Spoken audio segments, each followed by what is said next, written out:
Mateus 6,5 diz assim: e quando orares, não seja como os hipócritas, pois se comprazem, ou seja, têm prazer em orar em pé nas sinagogas e às esquinas das ruas. Por que eles têm este prazer? Para serem vistos pelos homens. Em verdade vos digo que já receberam o que, pessoal? O seu galardão. Entendemos e já compreendemos isto, que galardão é o mesmo que recompensa. O que Jesus está dizendo? Que estes que fazem estas orações em praças públicas, para que as outras pessoas os vejam, a recompensa destas pessoas é somente terrena.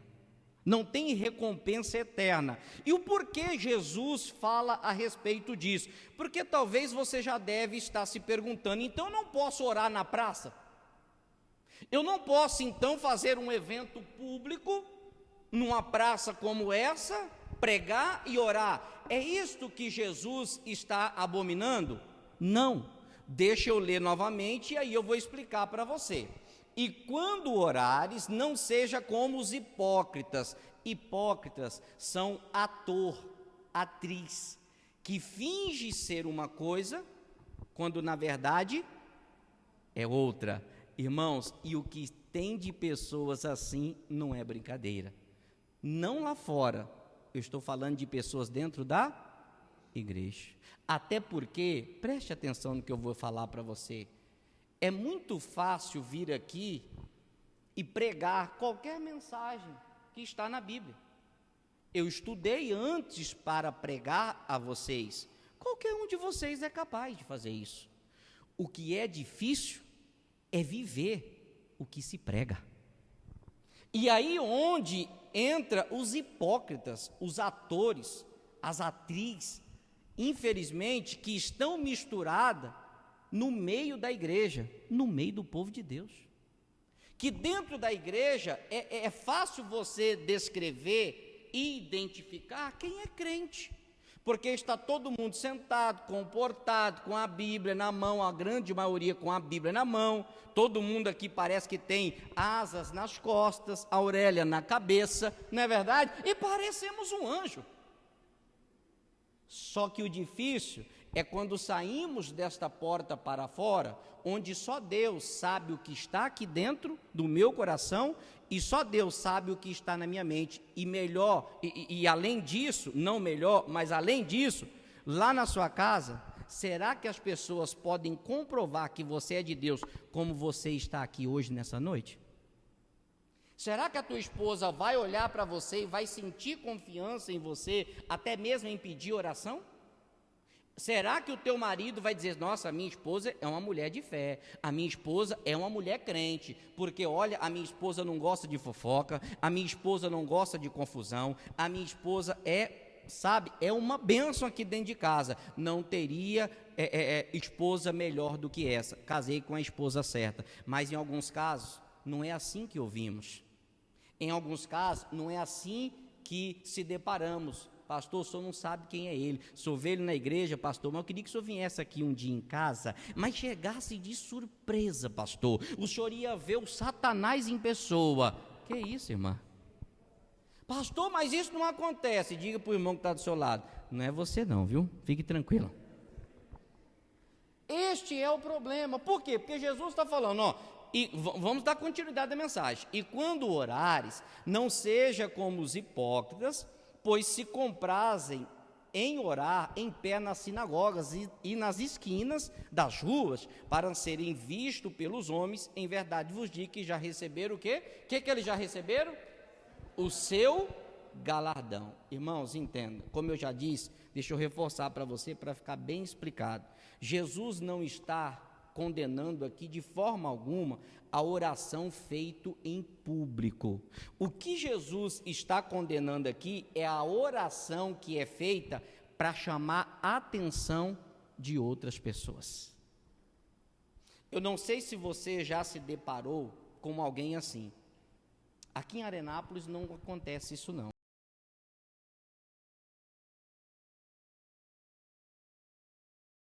Jesus abomina essa prática, Jesus abomina esse tipo de atitude. É isto que Jesus está falando. Jesus condena a oração, irmãos, pretensiosa. Sabe qual é a oração pretensiosa? Ou seja, aquela pessoa que quer ser mais do que ela é na realidade. Os hipócritas queriam ser o que eles não eram. E eles queriam ser para mostrar para quem? Para Deus, para Jesus? Não, para as outras pessoas. Nós não podemos entrar por este caminho. Qual? O caminho da religiosidade. A religião não tem nada com o evangelho. A religião atrapalha o poder de Deus agir. Quem está entendendo, diga graças a Deus. Jesus também condena a oração ostentativa. Que oração que é essa, irmãos? Aquela oração que é feita para exibição. Lembra que Paulo falou? Eu não procurei ir ter convosco com palavras bonitas ou persuasivas. Eu procurei ir ter com vocês e demonstrar o poder de Deus. Porque João Batista disse que eu diminua, mas que Jesus cresça. Diga graças a Deus. É esta oração que nós precisamos fazer. É desta forma que nós precisamos nos comportar e entender como buscar o favor de Deus. Porque eu creio que vocês estão aqui porque querem uma resposta, vocês querem um milagre, vocês querem algo da parte do Senhor, e vocês não precisam chamar a minha atenção, porque eu não tenho nada para dar a vocês. Vocês podem falar alto e vai até atrapalhar eu orar, vocês podem, tentar mostrar que sabem orar e querer conjugar a frase no tempo certo, colocar o verbo ali, tudo certinho, mas você não está orando para chamar a atenção de Deus, porque isso só está da boca para fora, não veio do coração. Jesus não agrada disso, e nós precisamos orar, chegarmos na presença de Deus, para alcançar o favor dEle, porque senão será em vão a nossa vinda aqui. Quem está entendendo, diga amém. Precisava mostrar isso para vocês, para chegar aonde eu quero. Qual? Na parte tônica, ou seja, a parte forte da mensagem. Versículo 6, mas tu, você pode perceber que está sendo dirigido, está direto ali para alguém, ou seja, nos dias de hoje, para mim e para você, mas tu, quando orares, entra no teu aposento aqui é quarto, mas tu, quando orares, entra no teu quarto e fechando o quê? A tua porta, ora a teu pai, que vê o que está oculto, e teu pai que vê o que está oculto, vai fazer o quê?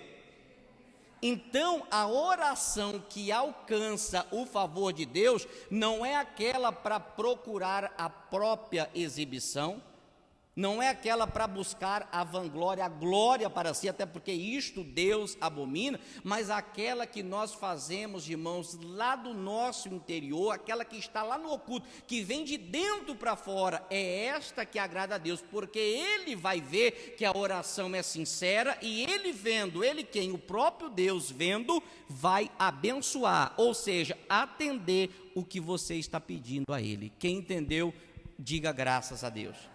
Agora algo me chama a atenção, e eu vou ler de novo, que diz assim: mas tu, quando orares, entra para o teu quarto e fecha o quê?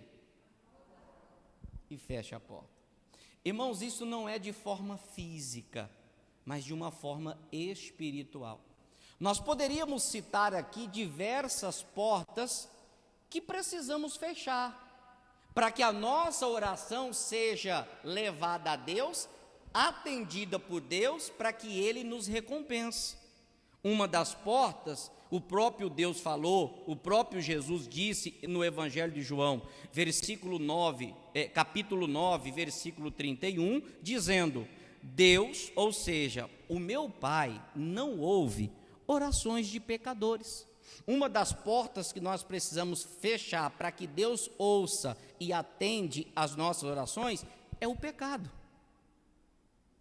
porque em pecado Deus não nos ouvirá. Isaías disse isso no capítulo 59, dizendo: olha, os vossos pecados, as vossas iniquidades fazem divisão entre vós e quem? E o vosso Deus. Ele está com os ouvidos agravados, ele não vai conseguir ouvir o que vocês estão pedindo. Por quê? Porque há pecado, há coisa errada, há algo que vocês estão fazendo que Deus abomina, que Deus não mandou fazer. Mas não é sobre esta porta que eu quero dizer a você. Poderia? Poderia. Irmãos, entenda algo. Eu vou ler de novo. É proposital, tá? Mas tu, quando orares, entra no teu quarto, no teu aposento e fechando a tua... Diga comigo assim: é necessário fechar a porta. Qual porta, pastor? Salmo 112. Versículo 7 diz assim: olha a porta que muitas pessoas precisam fechar, para que Deus possa ouvir o seu clamor, a sua petição, para que Ele os abençoe. Salmo 112, versículo 7 diz assim: não temerá maus rumores. Este maus rumores é o mesmo que má notícias. Tem Bíblia que diz notícias?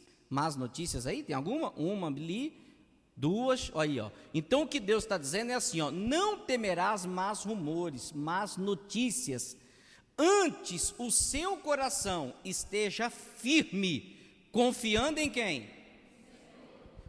A porta que hoje Deus nos ordena a fechar, para que Ele nos abençoe, irmãos, é as portas das más notícias.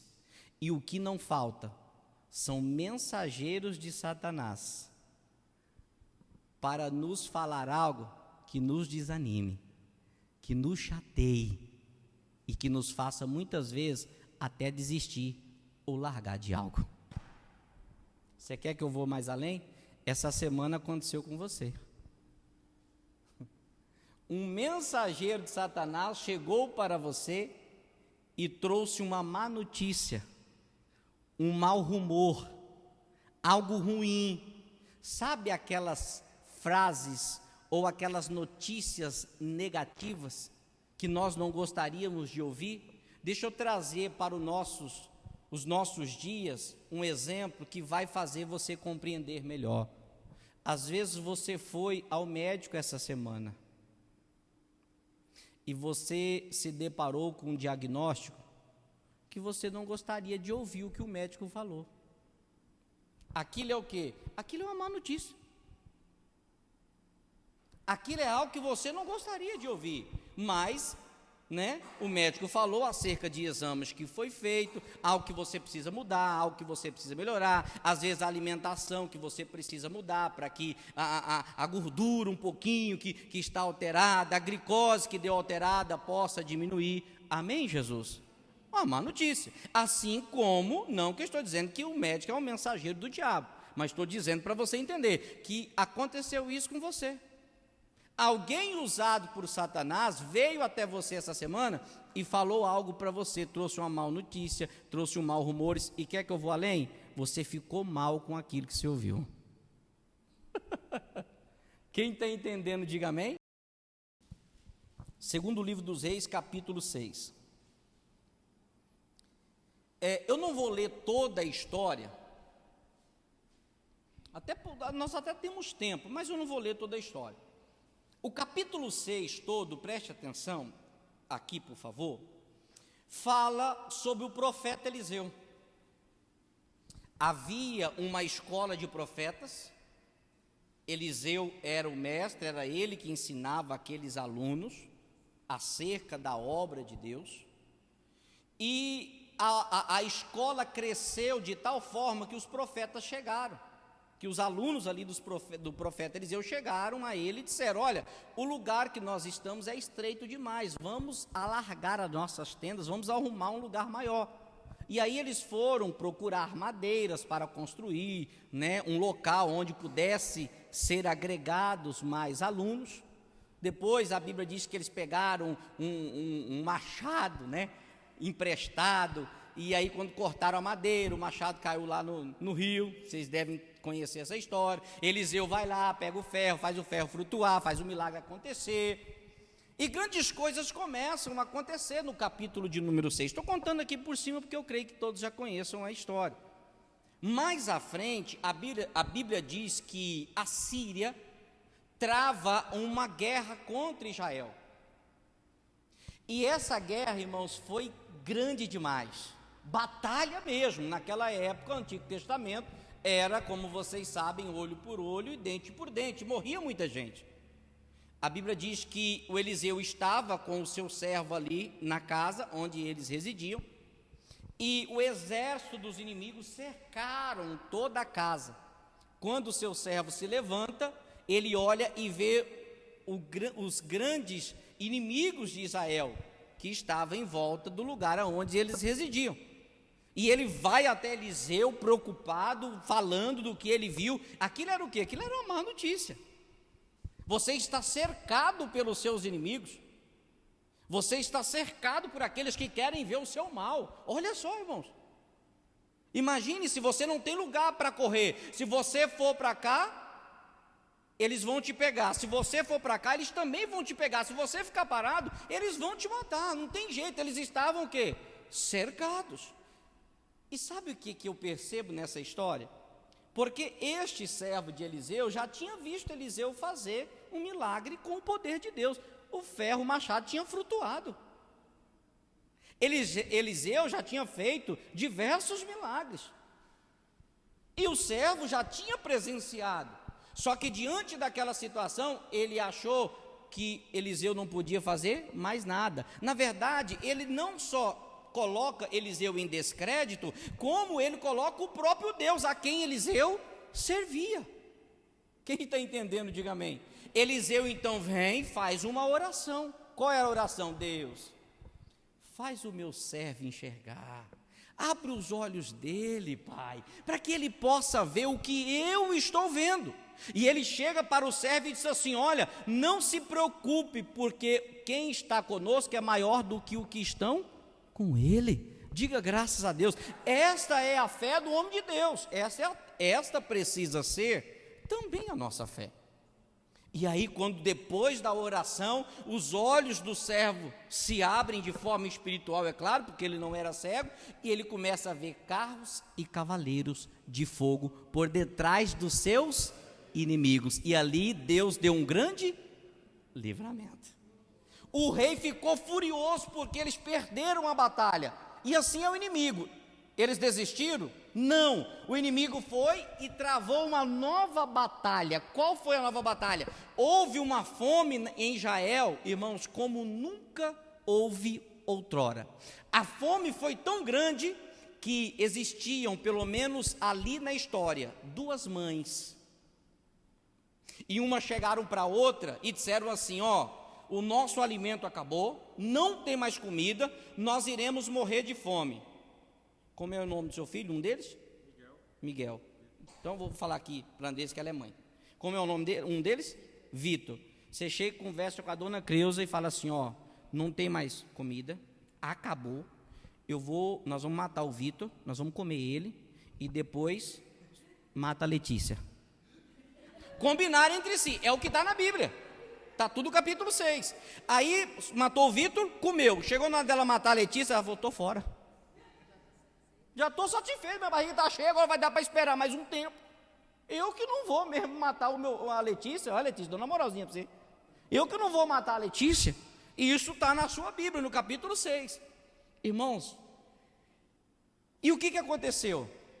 A Bíblia diz que o rei ficou furioso porque o Eliseu chegou e começou a trazer a solução para o que eles estavam enfrentando. Por quê? Porque ele representava, o próprio Deus, trouxe solução para aquele povo. E o rei ficou furioso. Aí o que o rei falou? A culpa então é toda de Eliseu. A culpa da terra está assim, a culpa da escassez e da fome e da morte caia sobre Eliseu. E amanhã o rei faz um juramento: a cabeça de Eliseu não ficará sobre os seus ombros, nós vamos matar ele. Olha para você ver o que o inimigo quer fazer com aqueles que servem a Deus. É assim comigo, é assim com você todos os instantes. O inimigo, irmãos, ele vem mesmo, como a Bíblia diz, o ladrão vem para roubar, para matar e para destruir. É o que ele quer fazer comigo, com você, é o que ele quer fazer com a sua família, é isso que acontece. A Bíblia diz que Eliseu ficou sabendo que o rei ficou furioso e vinha contra ele. Então, se o inimigo vinha contra ele, ele precisava fazer alguma coisa. 2 Reis 6,32.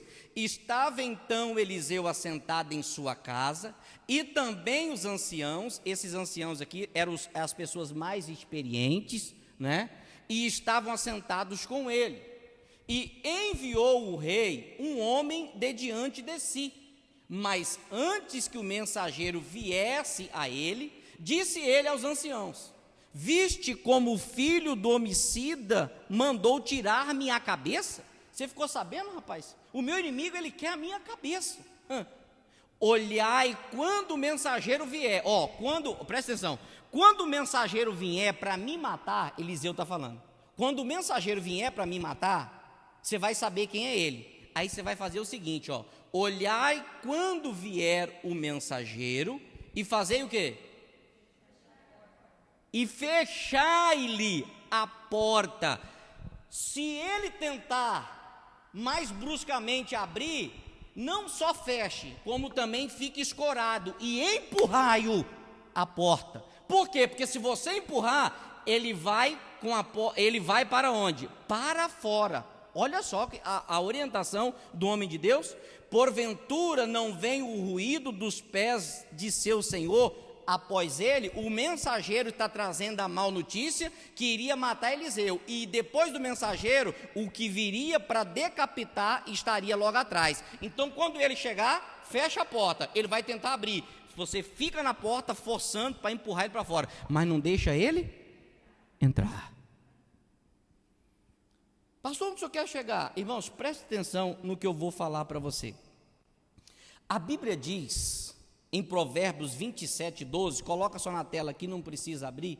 A Bíblia diz que o avisado, ele vê o mal e se esconde. Quem é o avisado? Somos nós que estamos tendo o conhecimento da palavra. Deus está nos avisando do que pode acontecer e está querendo, de certa forma, nos dar o livramento. Mas o simples, ele passa por cima daquilo que lhe foi avisado, e como recompensa, ele sofre a pena. É o que está escrito lá, o avisado vê o mal e esconde, mas o simples passa e sofre a pena.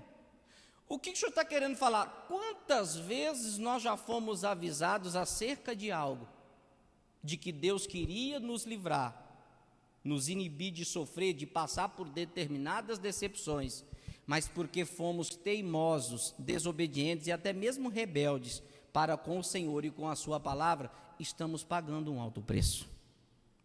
Deus já mandou a gente parar de fazer algo, e aqui eu estou falando, cada um na sua particularidade. Você sabe daquilo que Deus já pediu para você deixar, e você ainda não deixou.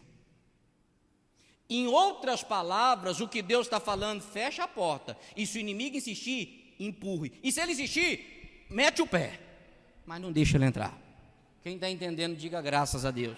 Irmãos, é tantas coisas que estão batendo na nossa porta para nos tirar da presença de Deus, que você não faz ideia. Você quer ver quando você decide servir a Deus de verdade? Aparece tanta gente enviada de Satanás, mensageiro do inferno,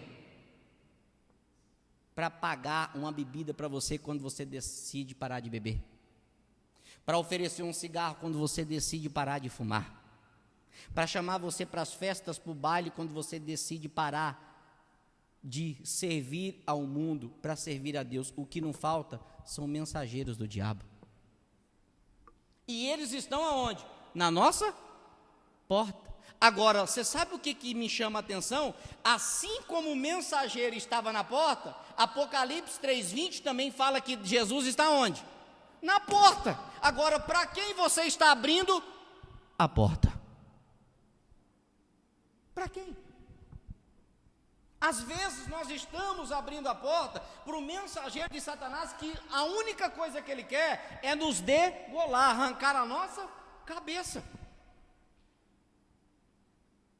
Nós precisamos fechar a porta do quê? A porta para a bebida, que muitas vezes você não bebe, pelo menos assim acredito, mas você deixa as pessoas que são seus amigos levarem bebida para dentro da sua casa. Você não está levando propriamente a bebida, você está levando a maldição para dentro do seu lar. Depois você, por curiosidade, entra e pesquisa. Todo mundo tem acesso à internet no dia de hoje. Pesquisa quantas famílias são destruídas por causa do álcool. Às vezes a porta que você precisa fechar é a porta para o cigarro. Que às vezes você ainda, como aquele vídeo engraçado, que foi pego o carro cheio de cigarro, mas estava entupido. Aí ele vira para o policial e fala assim: você não pita, não? O policial falou: não pito não. Ele falou: mas eu pito. O carro estava cheio, dizendo que era para o consumo próprio. Não, você não pita não? Não, mas eu pito. Às vezes é o que você precisa fazer, fechar a porta para o cigarro. Você quer ver outra porta que nós precisamos fechar, irmãos? Para os programas imorais que passam na nossa televisão. O avisado vê o mal e esconde, mas os simples passam e sofrem a pena. Nós estamos sendo avisados acerca de muitas coisas, só que nós não estamos se atentando para fazer, para praticar, para exercer. Como eu disse, irmãos, não quero mandar na vida de ninguém, mas a doutrina nossa que eu prego é a palavra para você. Essa é a doutrina da igreja. Preste atenção. Outra coisa que está levando, olha só, está tirando o sono do seu filho, está dando insônia em você, você não consegue dormir direito, sabe por quê? Porque você é vidrado em filme de terror.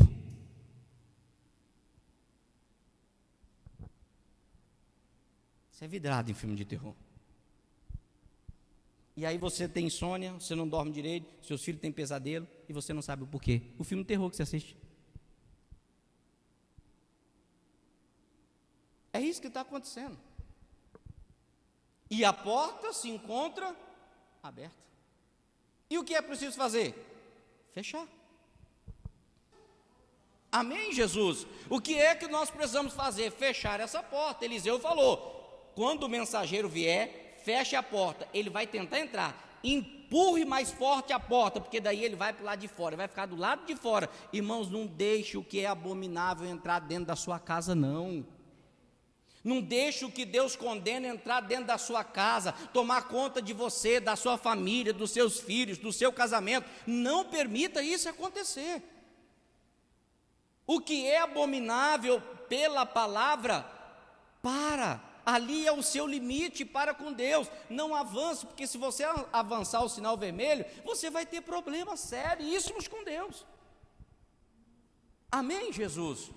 Não deixe isso acontecer. Agora, diante de qualquer adversidade, creia que Deus pode reverter toda e qualquer situação. Por quê? Porque em Romanos capítulo 8, diz o seguinte, Romanos 8, 31. Olha lá, é um versículo conhecidíssimo, mas o que importa para nós é a revelação do Espírito. Olha o que diz: que diremos, pois, a estas coisas? É uma pergunta.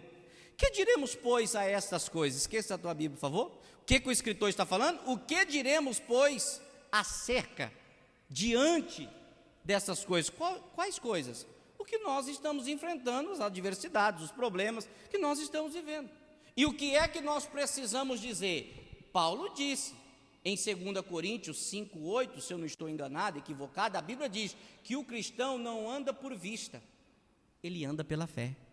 Diante de qualquer adversidade, de qualquer problema, o que é que você vai dizer? O meu Deus é poderoso para reverter qualquer tipo de situação. Em qualquer área da sua vida, o meu Deus é poderoso para reverter todo tipo de situação. Porque o que diremos, pois, a estas coisas? Se Deus é por nós, você fechou a porta para aquilo que é errado. Você fechou a porta para aquilo que Deus abomina, você pode decretar esse versículo. Se Deus é por mim, não tem ninguém que vai ser contra. Se Deus é por você, não tem ninguém que vai ser contra. Irmão, se Deus é com você na sua vida financeira, você vai só prosperar, só ter abundância. Se Deus é com você na sua casa, não tem brigas, não tem contenda, não tem divórcio. Se Deus é com você na sua saúde, você vai ter uma saúde de ferro. Você não vai andar debilitado, capengando, precisando ir para a farmácia, para o hospital, dependendo de todo mundo. Não, porque Deus é com você, e se Ele é com você, não tem ninguém contra. Podem até se levantar, porque Eliseu era de Deus, mas Deus já tinha avisado ele o que iria acontecer. Assim como Deus está falando no seu coração, eu preguei, o Espírito Santo ministrou e ele convenceu. Qual a porta que você precisa fechar? Às vezes a porta da incredulidade, do nervosismo, enfim. Fechando essa porta que você identificou com a ajuda do Espírito Santo, aí você pode orar. E orando, Deus vai enviar o socorro. Diga graças a Deus. Vamos aplaudir Jesus.